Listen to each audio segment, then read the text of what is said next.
What it do, y'all? Chase Taylor here with another edition of Taylor Made Macro, the least actionable finance podcast on the market where we let others stay on top of markets while we try and get to the bottom of them. Nothing says let's not worry about staying on top of the markets quite like my first book episode, and not even a finance book per se. The book I want to talk to you about today is Soul in the Game by Vitaliy Katsenelson. I do not even remember how I came across the book, but I really enjoyed it.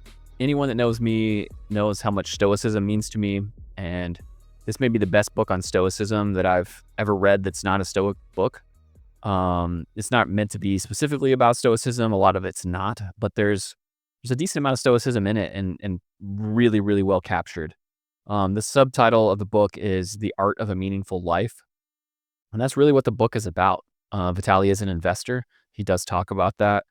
But at the end of the day, it's just a great book about life. I plan to do periodic book episodes when one stands out that I've recently read. Every once in a while, maybe I'll go back and reread a classic to kind of break it down on the show. But the idea here is come across one that's just so good that it just merits an episode. I'm just gonna make one. So they may be, once a month, and maybe 2 a year. I don't know. So we'll just kind of have to see how it goes. And the way this is going to work mostly is just going to be me kind of reading a passage and then maybe offering a few little thoughts here and there, highlighting why I think something might be particularly important that we can all kind of take something away from. So I'll start with Soul in the Game here by focusing on a passage from the book. Vitaliy says, "What stands out between other modes and the scientist mode is our ego." I keep going back to Epictetus when he says, "It is impossible for a man to learn what he thinks he already knows." Our ego tricks us into believing that we already know a lot more than we actually do. New information that potentially could have turned into new knowledge, a new way of thinking, bounces off the ego's impervious surface. To let our ego go, to quote Adam Grant, author of Think Again, we need to put curiosity above conviction and humility above pride. Just to quickly reiterate that. Curiosity above conviction and humility above pride. We don't need to believe or defend every thought that enters our mind. We don't want to let our thoughts and our ideas automatically become our identity. Only carefully crafted values should be part of our identity. Once our ideas become us, it is hard to change our mind on them. That could be a bug as well. If we let our identity become, "I believe the world is flat," it would be difficult to change when we discover conflicting evidence. Ideas need to spend most of their time living in the state of hypothesis. Adam Grant in Think Again tells a story about the first time he met Daniel Kahneman, the Nobel laureate and co-father of behavioral economics. He was given a speech and noticed Kahneman in the first row. He was shocked and flattered. After the speech, Kahneman came up to him, smiling, and said, "That was wonderful. I was wrong." Not a reaction Grant expected. Puzzled, Grant asked something along the lines of, "How can you be happy about being wrong?" Kahneman explained, and I'm paraphrasing, "No one enjoys being wrong, but I do enjoy having been wrong. This means I'm now less wrong than I was before. This means I've learned something. Finding joy in having been wrong is a skill we all need to cultivate." So this is me talking. I just can't tell you how much I love that. No one enjoys being wrong, but I do enjoy having been wrong. And rest in peace to Danny, and a big thank you for all the wisdom and everything he left us with. If you haven't read any of Kahneman's work, definitely check it out. And if his attitude to that Adam Grant talk doesn't tell you everything you need to know, I don't know what else would. Every time we're wrong, it means we learn something. And if you want to be a difference maker in markets, it requires constant and consistent learning, which means being wrong, of course, but more importantly, learning from being wrong. I mean, to me, like, you think about the hit rate of some of the best investors of all time, it's pretty close to 50-50. Some of the best investors of all time, 50-50, and some of the worst are probably still close to 50-50. That's just kind of how markets work, unless you have invented one of those incredible black boxes like they did at Renaissance. But other than that, if you're not the 0.00001%, smartest mathematician that found an amazing, mousetrap for returns, if you're just a mere mortal like everyone else, like, the reality is you're going to be wrong pretty close to half the time. And even if you are right 70% of the time, it's probably because you're scalping for very low risk reward trades that eventually go very poorly for you. So to me, that is why being a truth seeker in markets is so important. If you can make your hit rate go from 48 to 52 by being a truth seeker, I think it makes all the difference.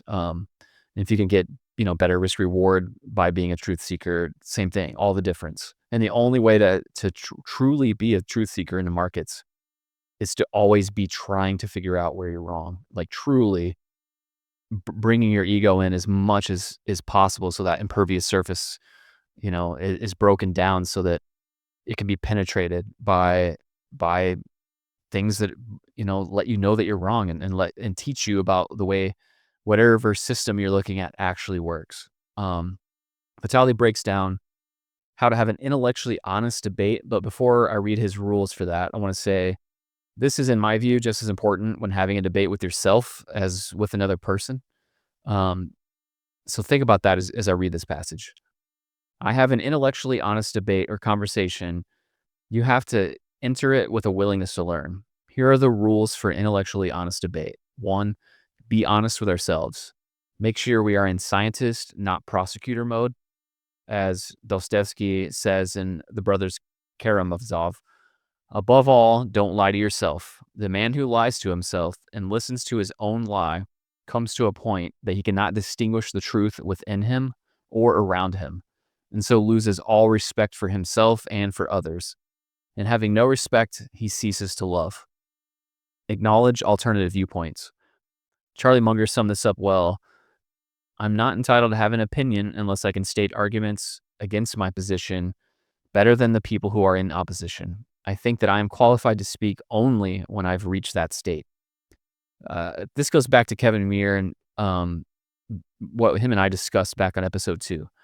Kev adopted his current views on MMT by studying it in depth to prove himself that it was wrong.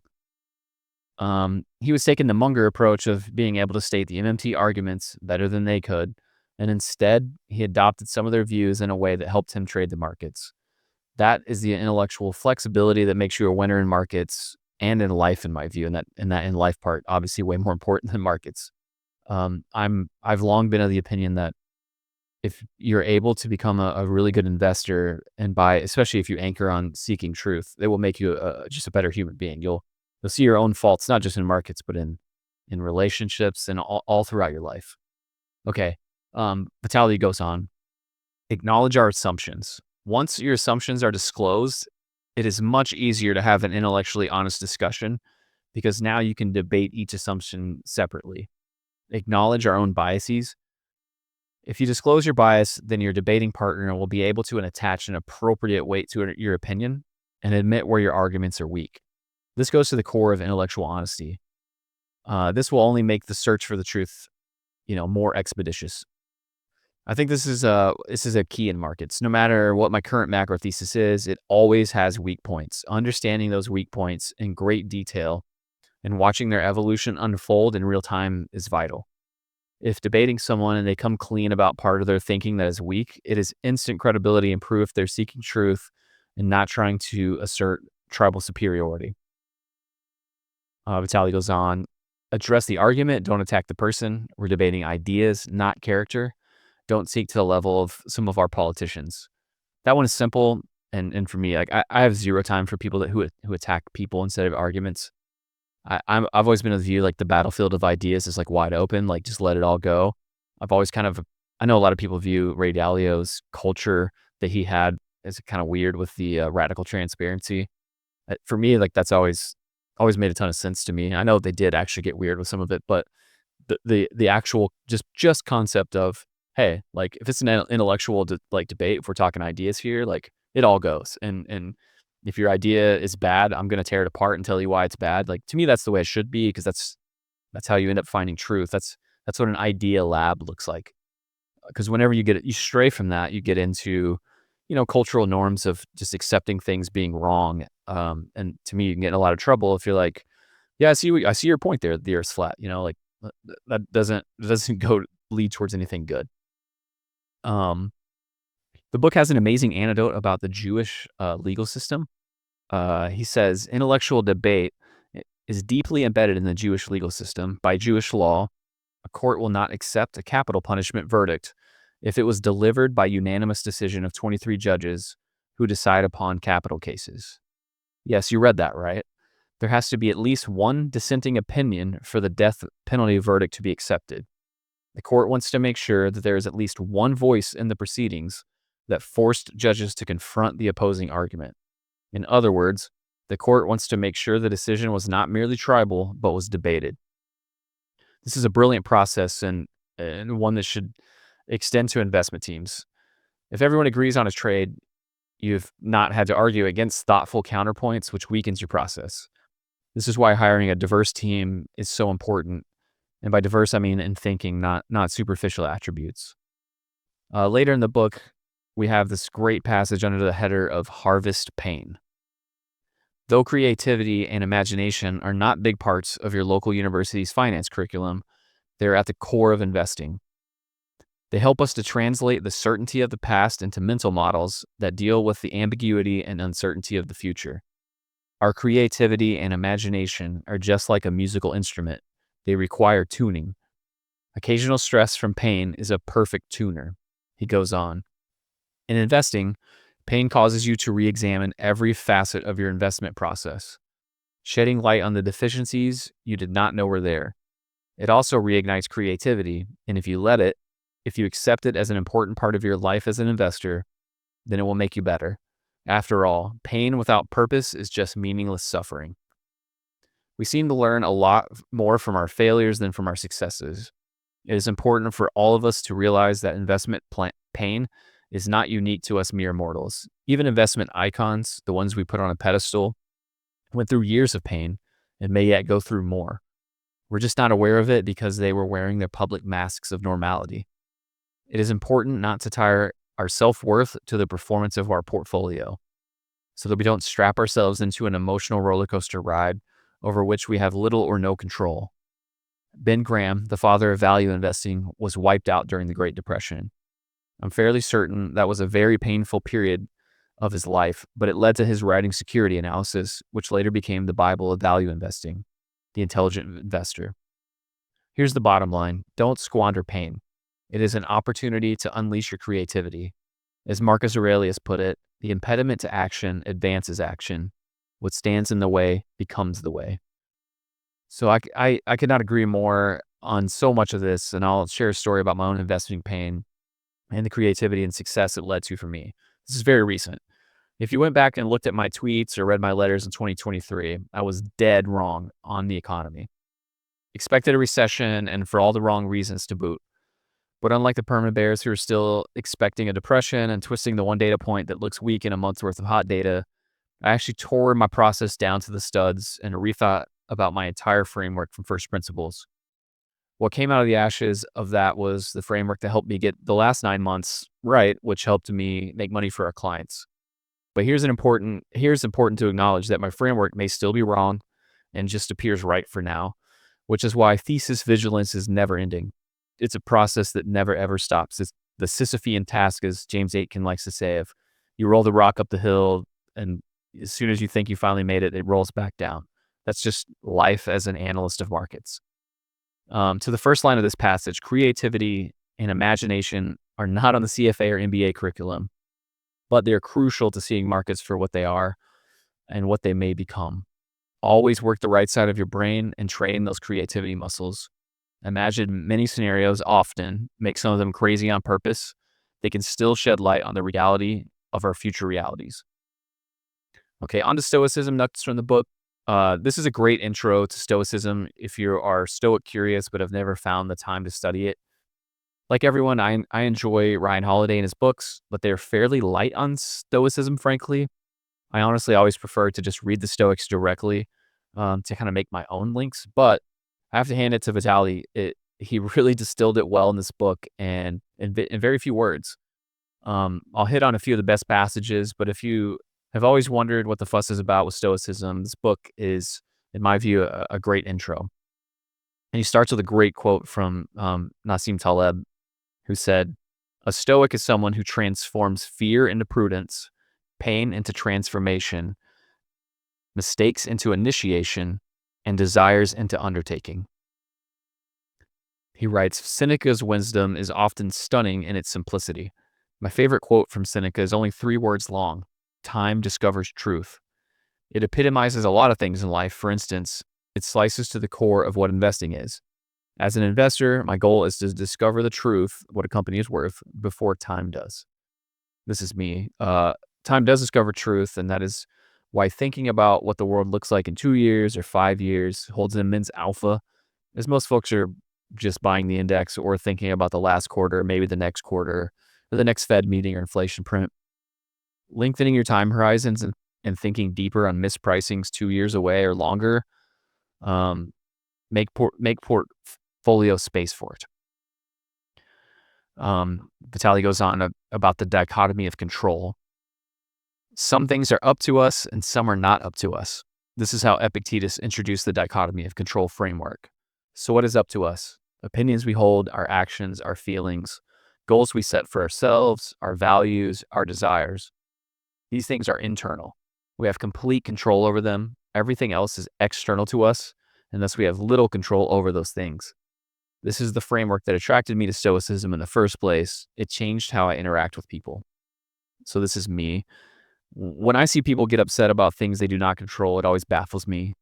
So in investing, if you have a trade go poorly or the market run without you, be upset with what you missed in your analysis, sure, but upset at the market or the universe for you missing out, like, it's just a waste of time and emotion and brain space. Be more curious and less emotional and focus on what you do control. Back to Vitaliy. I view Stoicism as mental Aikido. Aikido is a Japanese martial art that was born in the 20th century and loosely based on jiu-jitsu. It tries to protect both practitioner and opponent. Instead of during hard blocks of an opponent's attack, as in traditional martial arts, it uses the opponent's energy to redirect the opponent's moves away from the practitioner's body. To some degree, this is how I view the dichotomy of control framework. Once I recognize that whatever is bringing me negative emotions is external, I mentally let them fly by me. Marcus says, you have the power over your mind, not outside events. Realize this and you will find strength. Stoics have this wonderful concept, pre-emotion, propatheia. Pre-emotion is an innate, unjudged, unevaluated feeling. My initial feeling of anger at the car rental counter is pre-emotion. I cannot control it. It is programmed into me by Mother Nature. In our caveman days, when a leopard jumped in front of us out of the bush, Mother Nature did not want us to philosophize. She wanted us to react and react fast. Without judgment, pre-emotion automatically converts into an emotion and then into a reaction. But judgment can convert this pre-emotion into a more positive emotion and then into a more effective reaction. Viktor Frankl, Holocaust survivor and psychologist, said, between stimulus and response, there's a space. In that space is our power to choose our response. In our response lies our growth and our freedom. Judgment lives in that brief space Frankl described between stimulus, which is the event, and response, and between pre-emotion and emotion. This is why the concept of pre-emotion is so wonderful. I can blame Mother Nature for it, but I cannot shift the responsibility for my emotion. This basically sums up the event, judgment, reaction framework, which he calls the EJR framework. There's an event which triggers pre-emotion, then you have a space where you insert your judgment, which in turn calibrates your emotion and reaction. Epictetus sums it up for us. Remember, it is not enough to be hit or insulted to be harmed. You must believe that you are being harmed. If someone succeeds in provoking you, realize that your mind is complicit in the provocation. Here I have no market tie-in. I just think it's a really good tool for life for everyone.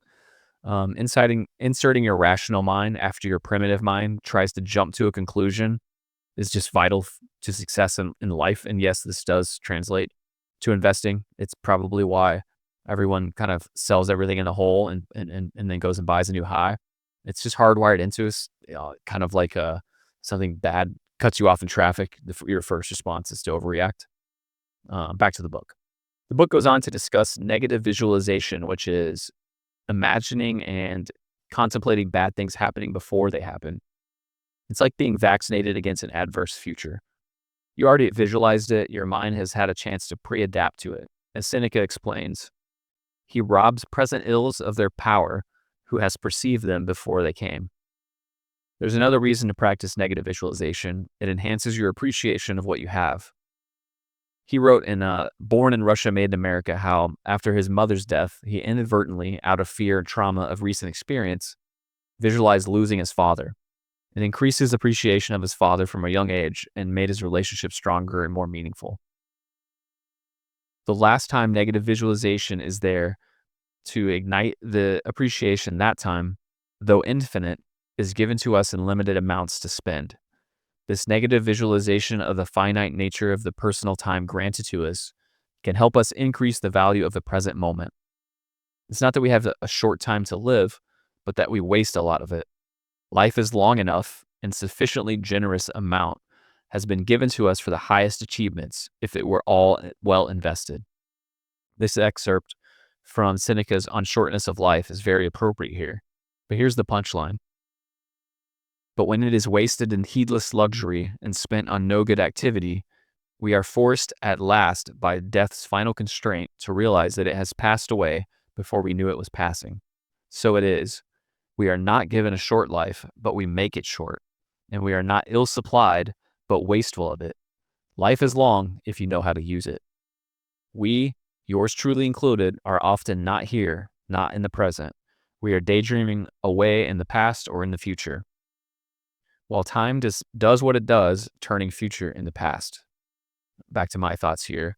One of my favorite things about Stoicism is the constant reminders of the crucial importance of time and using it well. Wasting time is completely unacceptable anytime you can help it. And no proper, relaxing leisure is not a waste, but itself an investment. As for negative visualization, I've practiced that naturally since I was a kid for some reason, and have always found it powerful. I viewed all the great things in my life as borrowed, or at best leased and not owned. If they are removed from me, I only give thanks for having spent that time with them. This could be people, jobs, places, money, attention, anything. None of it belongs to me and is given to me on loan for an unspecified time by fortune. That loan can be called any day, and I must be ready to pay. Instead of focusing on the loss, I've always chose to focus on the gain from the time I did have. That viewpoint, combined with literally visualizing losing each important thing in my life and how I can positively deal with it, is the cornerstone of my emotional constitution. Back to the book. Well, that's it for the first book episode, but if you enjoyed it, fear not, I would be doing more in the future. I encourage you to buy a copy of the book for yourself, because I touched on only, a few of my personal highlights. There I'm sure are many more things that folks would get a lot from. I left a link to the book in the show notes, and yes, if you use that link, Amazon will hook me up with like 8 cents. I will leave you with my 3 favorite quotes from the episode. Number 1, no one enjoys being wrong, but I do enjoy having been wrong. This means I am now less wrong now than I was before. This means I've learned something. Number 2, after all, pain without purpose is just meaningless suffering. And number 3, a stoic is someone who transforms fear into prudence, pain into transformation, mistakes into initiation, and desire into undertaking.